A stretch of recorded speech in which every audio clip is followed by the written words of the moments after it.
Hey guys, it's Karen from A Yarn Tale. I'm coming to you from Chicago, where I live with my husband, our 3 kids, and our dog Max. This is a knitting podcast where I talk about what I'm making and projects that look interesting to me and I might want to try in the future. So thanks so much for stopping by. If it's your first time here, welcome. And if you've visited this channel before, I'm so glad you came back. There's a bit to catch up on because I haven't posted a video since before Christmas. I hope you guys had some good holidays and you celebrated the new year, and if you love getting together with people, you were able to do so, and if you can't stand getting together with people, I hope you had some nice quiet time to yourself just to enjoy the year end. So I am glad to be back. I have done quite a bit of knitting, although it's kind of on just a couple of projects, so it doesn't look that impressive, but sort of where we are. So let's just get into it. I don't have any FOs. And I'm wearing just an old sweater from Lene, so that's not very exciting. Now every sweater I see, I'm like, oh man, I could probably make that. So I'm really hesitant to buy knitwear, but I bought this a long time ago before I learned to knit, so what can you do? It's still good. So I have a couple of whips that have taken up most of my time, one of which you have seen and one of which you have not seen. So let's just get into... Oh, I know I have 3 whips. Silly me, I have 3 whips. Okay, my first one that has taken up most of my time is the Schneeflocken Pullover by Sarah Solomon of Into the Wool. And I've showed this on past podcasts, so if you've been here before, it should be familiar to you. But this is super awkward to show. And every time I hold it up, even for myself, I drop stitches. So we're gonna hold our breath. Okay, so this is a colorwork pullover, knit from the bottom up, and you knit in the round, and then when you get to the split for the sleeves, well, you don't split for the sleeves. When you get to the part where the sleeves would be, you join the sleeves that are knit separately, and then just knit the whole thing in the round, and there's a colorwork yoke up at the top that I'm just about to start. So last time I podcasted was here. You can see this beautiful Progress Keeper by Grizzly Knits. And I knit up all in stockinette, this middle section that's just plain stockinette, and then joined the sleeves that I had knit previously, which was super awkward. I have never knit a bottom-up sweater in the round before. So those first few rounds, when you first join the sleeves, I mean, it looks weird because I haven't Kitchener. You graft the underside of the sleeves to the body. I haven't done that yet, but I'm about this far past the sleeve separation, and those first few rounds are just a bear. Like your circular needle doesn't want to, the cord is all bent out of shape because it wants to pull in one direction and you're trying to make it into just a giant circle, and it really doesn't want to go together like that, but I was able to do it. I think I did it right. I mean, it's together. I ended up shortening the body quite a bit. The pattern says to knit for 16 inches or so, till it measures 16 inches along from the front armhole separation down to the hem. And I ended up knitting 13.5 inches. I think I have measured just about every sweater I have in the house to see the length of the body from the armhole separation down to the hem. Like I measured this one, I measured a crop sweater that I have, I measured a couple of sweaters that I kind of like how they look, and honestly there was a ton of variation. I don't know if it's just if the silhouette of the sweater is different and some of the arms are wider and so they come down further, but it kind of ended up being 11.5 inches was solidly like really cropped. Sometimes 12 inches looked cropped, sometimes it looked regular. A lot of my sweaters were sort of in between 13 and 14 inches, and then I had a couple that were 16 inches. One I would clearly say was too long, but the other one I was like, really? I would not have guessed that. So I don't really know. I ended up going with 13.5 because it seemed good. I don't know. I was like, okay, that's kind of in the middle of most of my sweaters. And if it ends up a little bit short, or shorter, it's not gonna bother me. I know at this point it's definitely not gonna be cropped. And it's really hard to tell. Like I tried to hold it up on myself and I even pinned it to a sweater and it, like, I don't know. I think it looks good. Bottom up sweaters, you just kind of have to take a leap of faith that it's all gonna work out and fit because it's not like you can try it on like a top down. So that's been a little bit of a challenge, but I love how it is turning out. Love, love, love. Okay, except there's one thing, and it doesn't even bother me, but it is one thing that came up while I was knitting this. So you start out knitting this sweater in the round, and then there's a certain point where you add in some short rows in the back so that it sits better on your body. And at that point, you knit the short rows flat. So you stop knitting in the round and you knit one way and turn it and purl back several times. And it turns out my tension for my purl rows is way, way different than my tension for my knits, which I have heard about and I had even noticed on some previous projects, but for whatever reason, this project, I don't know if it's like the yarn or just what, but you can super see it. Like even on camera, it's not that noticeable on camera, but it's super, there it is. See those little stripes there? Kind of, there's like a stripy part. That is just me rowing out. Like on the purl side, it's even more noticeable. I mean, it doesn't matter because it's on the inside of the sweater, but like I saw that in my knitting and I'm like, oh crap, did I not knit stockinette? Like it just looks so wide that I thought maybe I knit or something on the purl side. Nope, just a giant row. Like, I don't know if I was super mellowed out and I was just like knitting really loosely, or if I was trying to do something else at the same time and not paying attention, but it's not every part where I did short rows. Like some of them are better than others, but some of them are really loose. Like look at those stripes down there, right there. And then there's another little section right here. Now I have been doing short rows all along. So like right here in the middle, right? I wish we were together because I could super explain this better in person. But right here, it looks pretty even. There's like a little stripe where I managed to purl with the same tension as my knits, but then I rowed out again at the top. So once I noticed it, I tried to be more mindful when I was purling just to keep a good hold on the yarn and make sure it didn't get too loose. And it did improve. And I'm sure some of that will come out in blocking or it won't. I mean, whatever.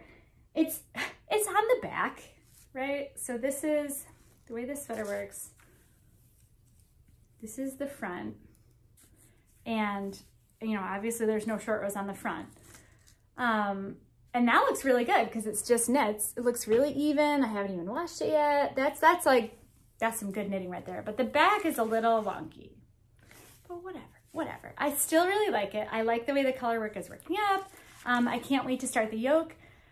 Although it's actually gonna be a bit because I am using, so I knit the color work in a size 4 US needle and I knit the stockinette in a size 2. And so now I'm done with the stockinette portion. I need to switch back to my size 4 needle, but I'm using my size 4 needle for another project right now. So I'm gonna try to finish that up as fast as I can and then come back to this one or just take the needles off and stick them on. I mean, it's interchangeable, so I can do that, but that seems like a pain. So I am really excited to start the yoke. I have no sense of how long it actually takes to knit a yoke. Usually, most of my garments have been top down. So when I knit the yoke, it's kind of a shiny new project, and I never really notice how long it takes me just to get down there. Because I'm usually just working only on that project because it's nice and new and interesting. And now that this is kind of the end of the project, I mean, I even already did the sleeves. I can't tell if it's like I'll be done in a week or I still have like just forever to go. It is full color work with a bunch of charts, so maybe it'll take forever. I don't know. I don't think so. I feel like I'm almost done. Maybe. We'll see.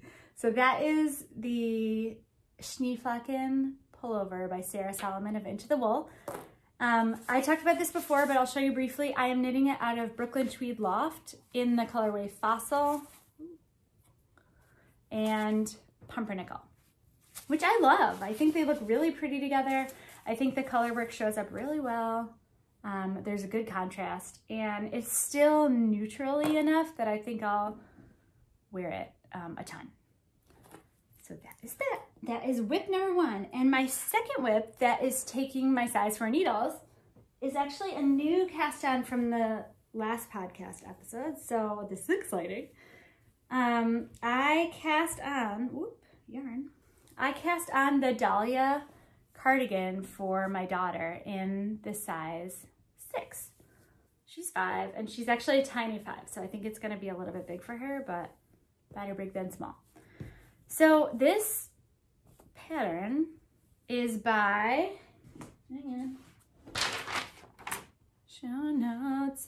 Okay, this pattern is by Lene, Holme, Samsøe, and I'm knitting it out of Madeline Tosh Light plus glitter. It's their sparkle base in just the colorway Natural. It is 90%, I think it's 90%. 90% wool, superwash merino, 8% acrylic, and 2% stellina. And if you hold it up, I don't know if I can get the stellina to show.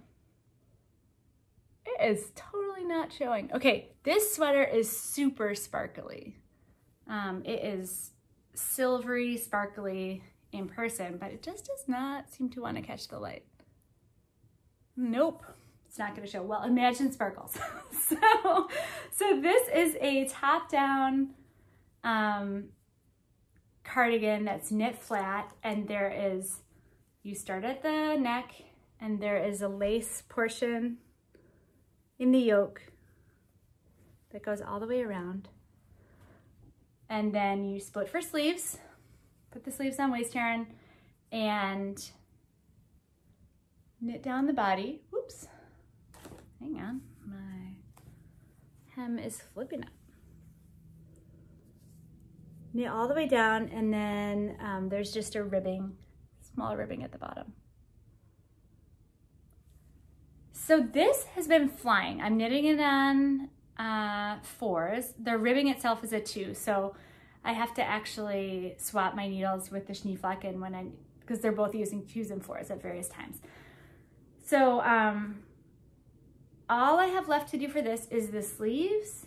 There are long sleeves just in stockinette, and then I have to do a button band, pick up stitches for a button band, and sew on buttons. I don't know. I'm hopeful that I can do a better job than my last cardigan where the button band just looked really wonky and kind of wrecked the whole thing.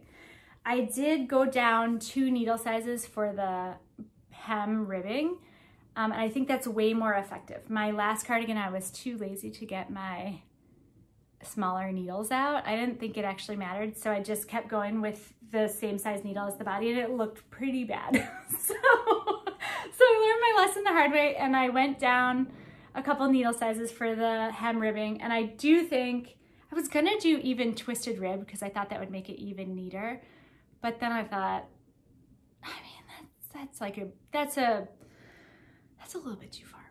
So I just did regular 1x1 ribbing, but I think it looks really neat and tidy.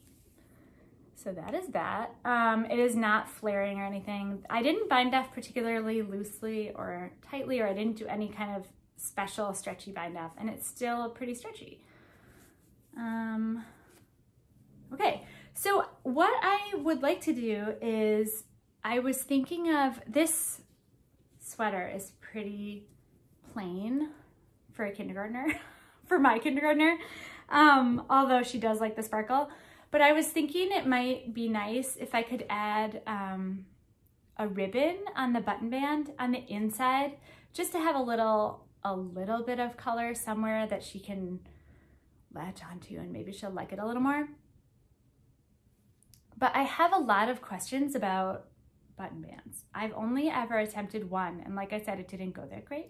So I can pick up the stitches okay, and I even feel like I've got a good hang of the ratio of how many stitches I would need for any particular length, which is good because this pattern doesn't actually give you a number of stitches. It just says like pick up X number of stitches per X number of rows.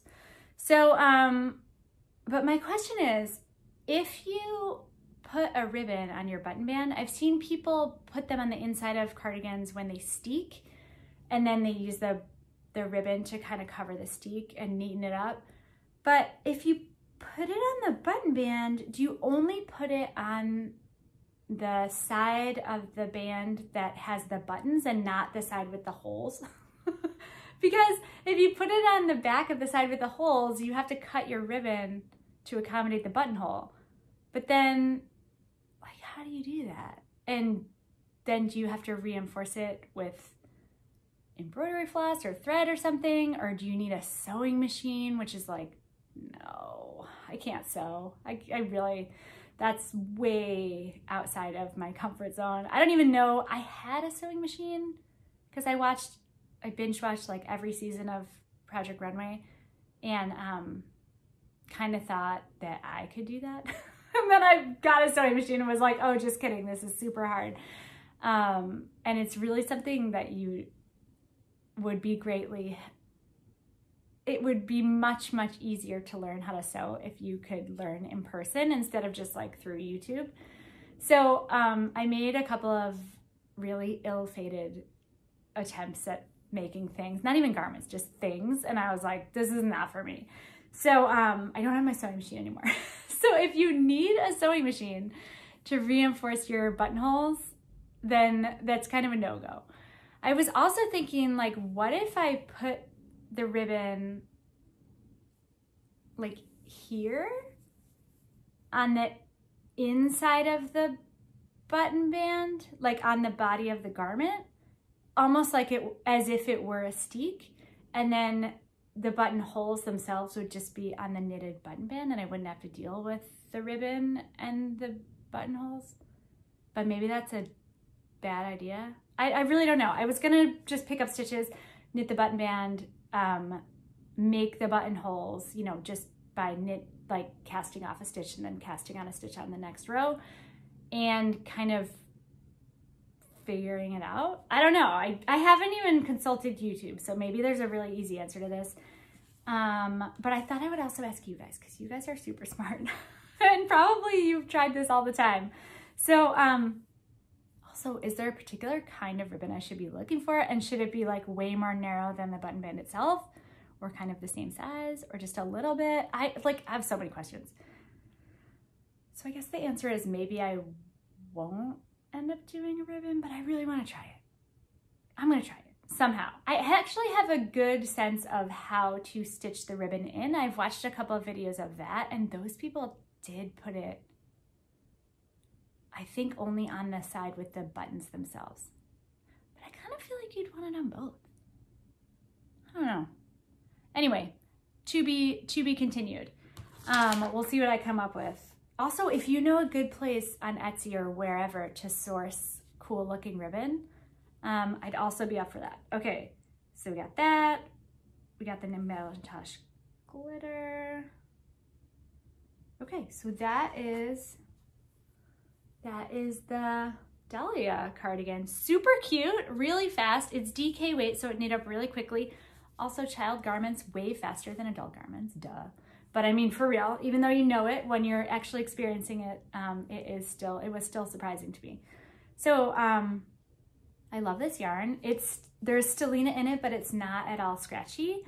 I will say it is the colorway natural, but in certain lights, it has kind of a really light greenish tint.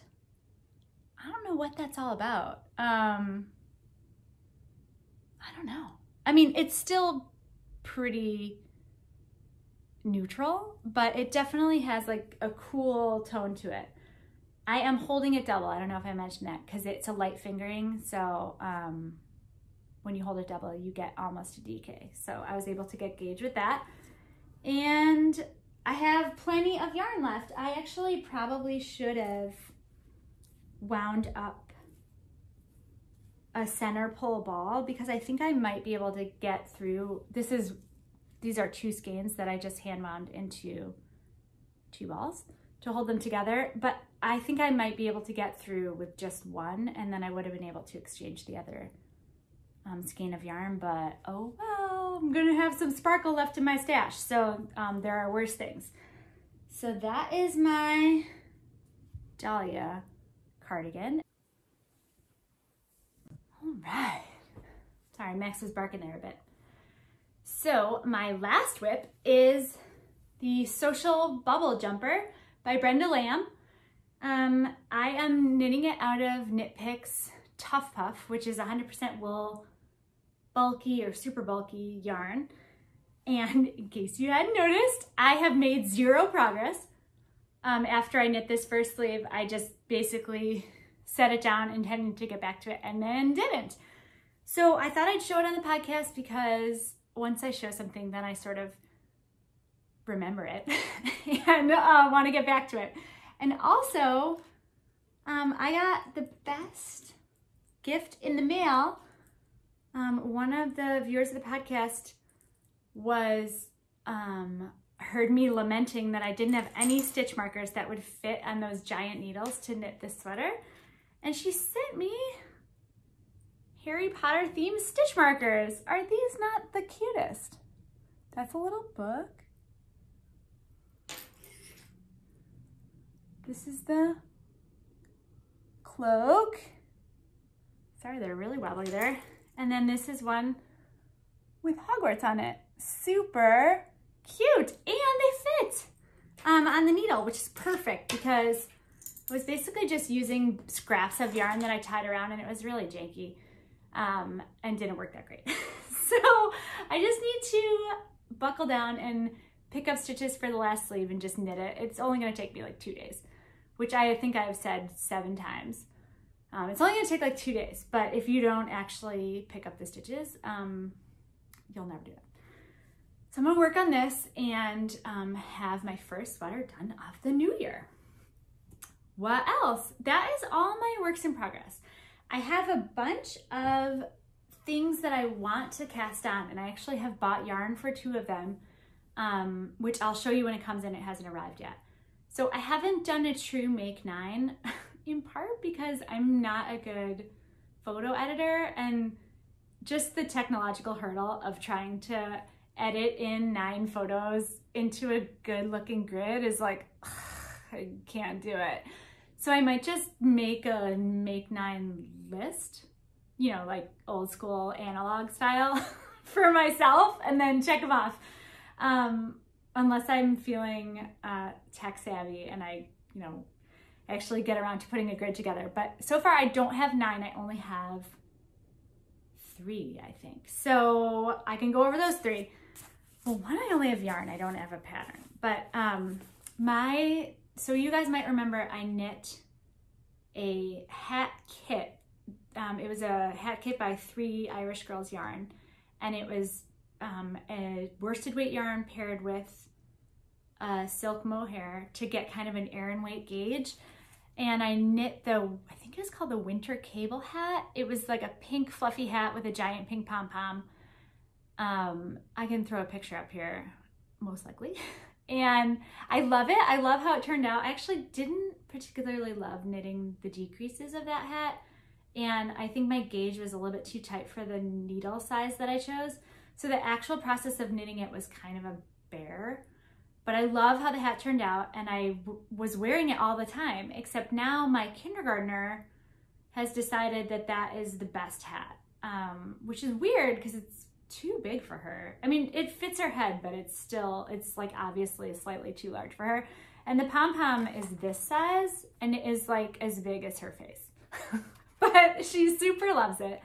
And she actually has been wearing it to school, which is really nice. I'm glad that she likes it, and I'm glad that she's using it, but I'm also, it like makes me so nervous because it's a really nice hat and it's kindergarten. So, you know, every day I'm like, is it gonna come home? Like, probably not. But so far we've been a couple of weeks at it and she's brought it home.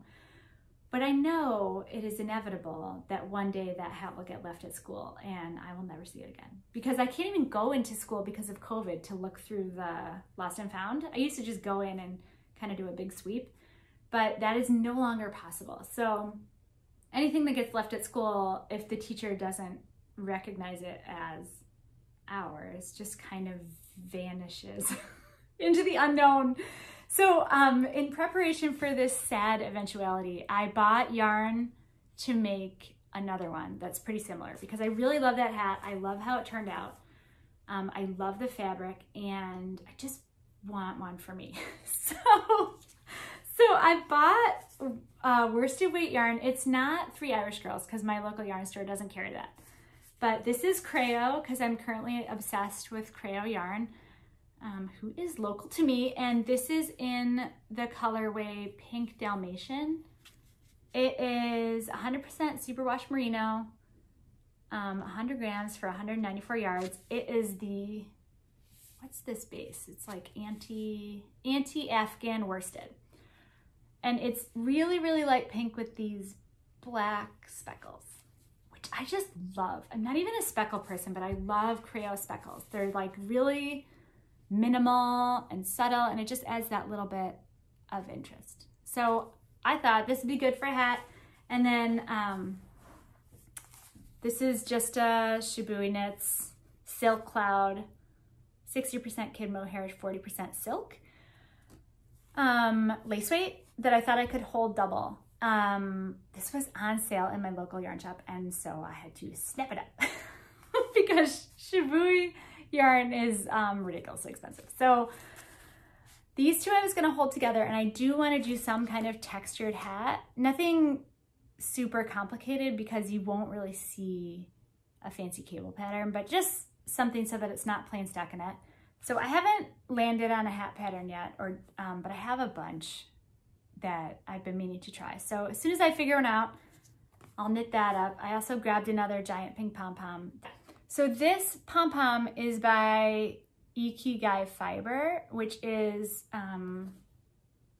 carried at my local yarn store. So I thought that would be a good match kind of to make my own hat kit so that I can knit myself either a twinsy hat with my daughter or just realistically a replacement hat for the inevitable lost, never to be seen again hat. So I got that coming up. But then I have two garments that I'm planning on knitting, and I sort of debated, like, should I just wait till the yarn comes? But I'm gonna talk about it anyway, because that's kind of what my brain space has been taken up by as far as knitting. So I bought yarn for the Woodblock tee by Greene. That's a Brooklyn tweed pattern that came out a while ago that has been in my list of things to make, and I just haven't gotten around to it. The suggested yarn is a fingering weight. It's the Brooklyn Tweed Puri, and that's 100% wool, so I thought that might be a little bit much for a vacation knit. So I decided to go with a sandness garn yarn, called Tin Lina, which is, what is it? It is cotton, 53% cotton, 33% rayon, and 14% linen. And I knit that exact same fiber content from Sandness Garn in their worsted base. I think it's just called Lina, not the thin linen, but just the worsted weight linen. And I use that for the Petite Knit Summer Anchor Summer Tee. And I love how it turned out. I like the fabric after you wash it. It is soft and beautiful and drapey and lovely. It is just kind of really irritating to knit with. I don't know if you've knit with cotton before, but it has kind of a ropey feel and there's no give to it. And I'm hoping the fingering weight Tin Lina is better than just the regular Lina, because that one was super splitty. And at the time, I was a really new knitter, so maybe that had something to do with it. But I know I was using wooden needles, which are usually less sharp. I know I wasn't using super sharp needles, so it shouldn't have split, but it for sure did. Because I kept getting hung up on like, oh, this is all messed up. just because I would kind of go through the different plies. So like I said, I ordered the yarn. It hasn't come yet, so I'll get a good look at it, and I'm hoping it'll be more manageable than the thicker version. I ordered it in it's like a dark blue. It might actually be called dark blue. Is it? I didn't put it on here, but I think it might be called dark blue. I'll tell you when it comes. I'll show you. I love blue. I mean, obviously I'm wearing this, but I don't make a lot of blue garments because a lot of times I'm wearing my jeans and I feel like it's just like too much blue.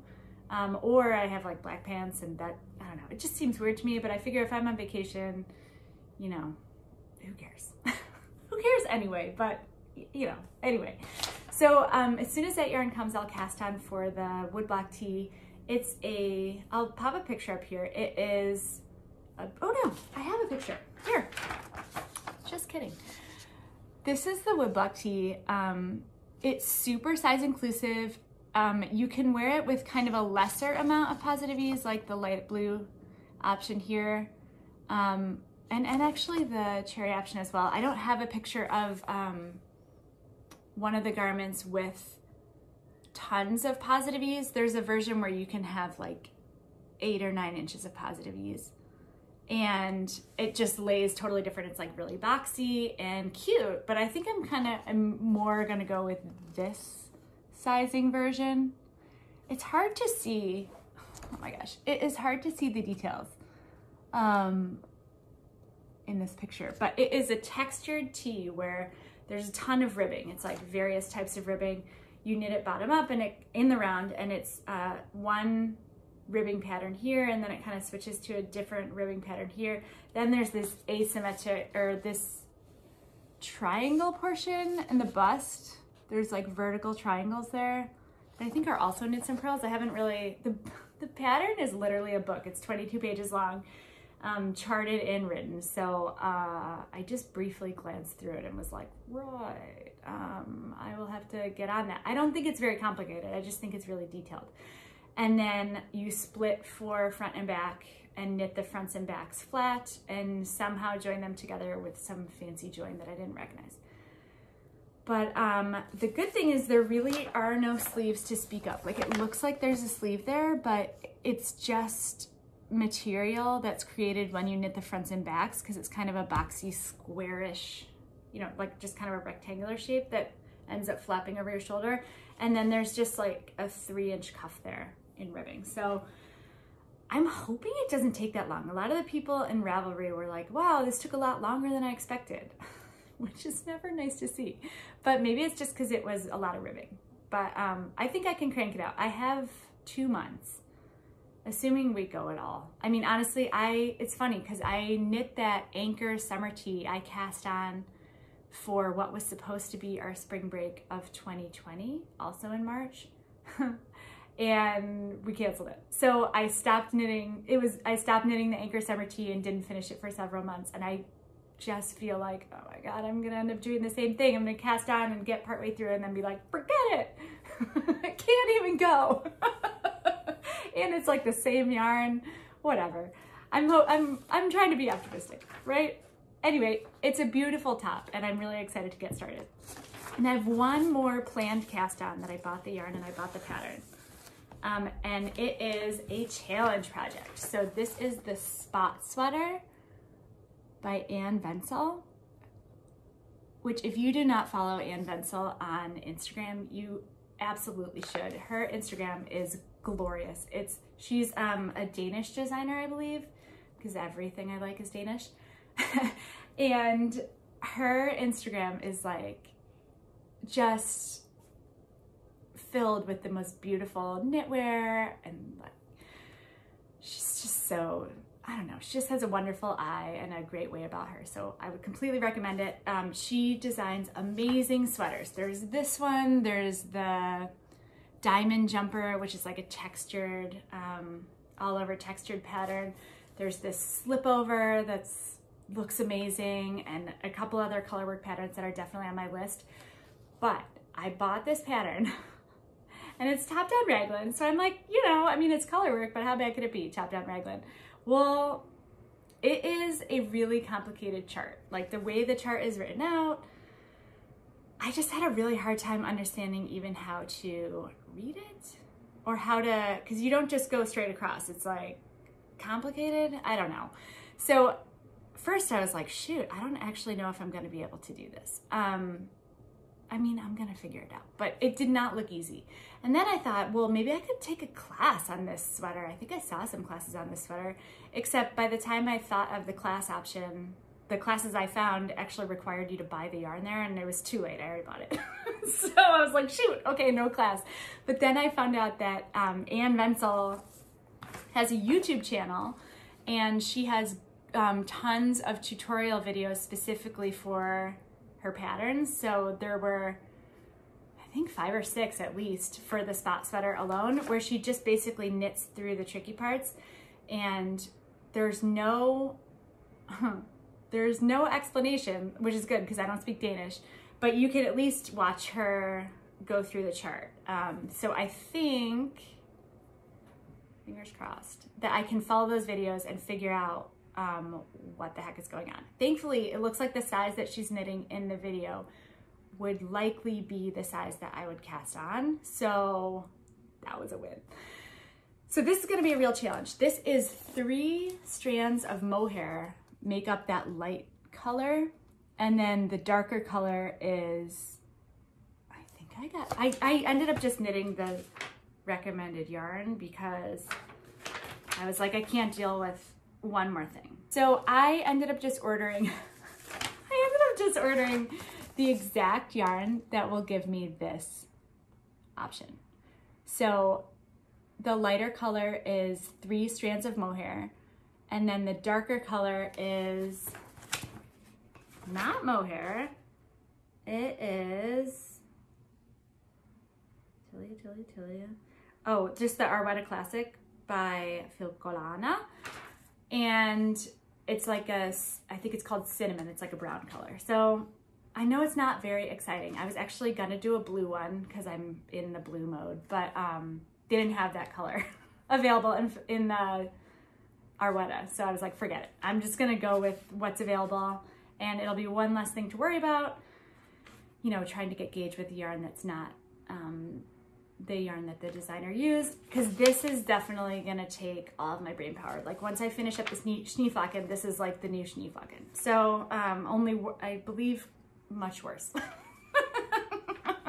But it's beautiful. It's beautiful. And in fact, if you go to Ann Ventzel's Instagram, she had a knit along like whenever this came out last year or a year and a half ago. And she knit up a scrappy version of this with all sorts of different scraps of mohair, and it like faded from this orange into this beautiful, it's like amazing. And I was like, well, that is like above and beyond. I cannot deal with scraps and ends, and like I don't even have that many mohair scraps. And they're not good colors. So I didn't do that route, but one day when my knitting skills are much better than they are today, I'm also gonna knit a scrappy version because, man, that looks amazing. So spot sweater's coming, knit out of Tilia from Filcolana and the Arwetta Classic. So I'll let you know when that yarn comes, and that is pretty much it. I have I have a little bit of stash yarn. I was going through the yarn that I have, trying to get things organized for the new year. And I noticed that I have a couple of yarns where I have multiple skeins of one particular type of yarn that I just, either it was a gift or one time I actually just bought the wrong thing. And then when it got there, I was like, oh, whoops, and I didn't return it. So it's good yarn, but I have no idea what to possibly use for it. So I thought I'd flash those because you might have some good ideas. I got this yarn as a gift last year because my friends are amazing. It is from a place that's not far from here. It's in Michigan, in a place called Stevensville, Michigan, which is like a 2-hour drive from Chicago. And there's a place that I haven't been to, but I've heard of, called Hoof to Hanger. And I don't know if this is hand spun, but it kind of, there's a lot of twist in this yarn, like visible twist. and it's like beautifully variegated. And I have 4 skeins of DK. It's alpaca merino silk, 45, 45, 10, 200 yards. So it's like, it says DK weight, but that's a pretty heavy DK. And I do not know what to do with this. I don't buy a lot of variegated yarns, but I like browns. I mean, these are super neutral. I like that. I like DK generally, and I don't know, I could do a shawl, but I want to make something that I'll actually use, and I haven't been great about using my shawls, so I'm not sure what to do about that. But if you have any great ideas about ways to incorporate 4 skeins of DK, 200 yards a piece, so that's like 800 yards of DK, you could do tons of that. I don't know. I guess I'm just hung up because it's variegated. I like don't have a good handle on how to use that. So that's part of my job for this year, is figure that out. And then I also have 3 cones of Ito lace weight silk. This is their Kinu base. It's 100% silk, lace weight, 464 yards for 50 grams in the colorway Aqua, and it's really pretty, and it like has a lovely texture. But you know how I feel about lace weight, right? I think I bought this for my mom's scarf that I ended up going with a different yarn, and I ended up knitting it into not a scarf at all, but rather Stephen West Dotted Rays. But I think I bought this first and was like, I don't know about that. But again, should I just hold a double? Because that's what worked for that other yarn that was lace weight, is that I just held a double and like eliminated the lace weight component. But maybe I'll be better at lace this year? Because last year I was really bad at lace. Like really bad. I would get so jumbled up that I had to actually abandon a couple projects because they were just too hard. It was too hard. But maybe this year I could find out a way to use this yarn, because I have 3 cones of it and it is lovely. So that's also like question mark. Now, other than that, that's all I got. I'm so glad we got to check in. If you'd like to say hello, feel free to leave a comment below or like and subscribe. I am on Instagram as knotfancyknitter, that's K-N-O-T fancy knitter, and also on Ravelry, although I am the worst at checking Ravelry, and actually I've gotten really behind in updating my project pages, so sorry. But you can always message me there, or there's an email for this podcast, which is a yarntail@gmail.com. So take care, stay safe, and Happy New Year, and I'll talk to you soon. Bye, happy knitting.